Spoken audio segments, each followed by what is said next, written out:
have a few quirky offbeat heroes.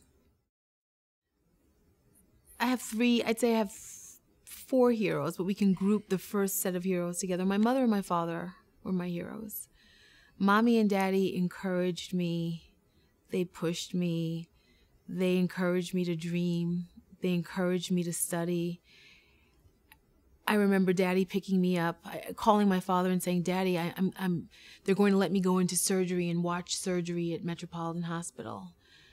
It was about 6 o'clock in the evening. He said, well, what time do you think you'll be done? I said, I don't know, 9, 10?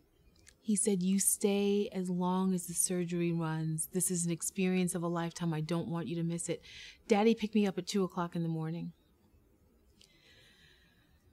So my parents, my first heroes.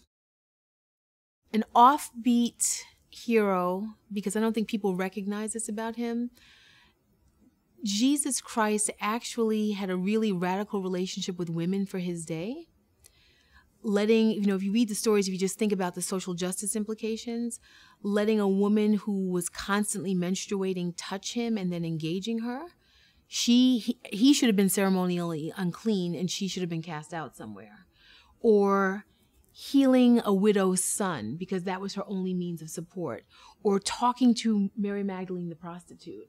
Women who were on the outskirts, women who were devalued, bringing them into the mainstream and valuing them and affirming them as being just as valuable as men.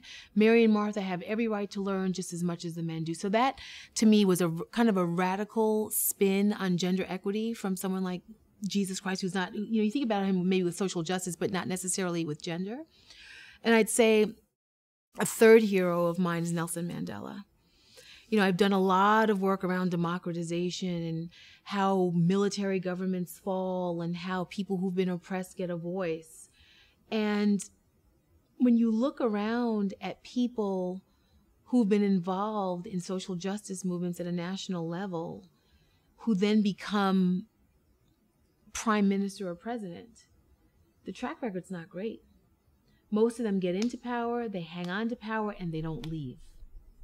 Nelson Mandela, radical departure, radical example of true reconciliation, and in his heart of hearts, a real Democrat.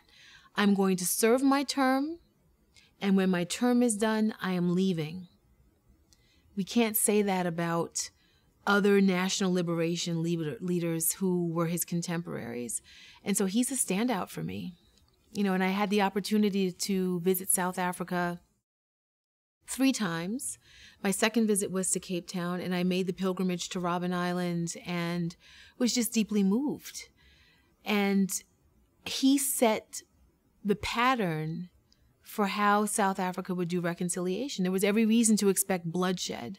And I was very struck when I went to Robben Island that the prison guards were doing the tours with the former prisoners. That, to me, said a lot about the kind of example that Mandela set. And so those are my 3 sets of heroes.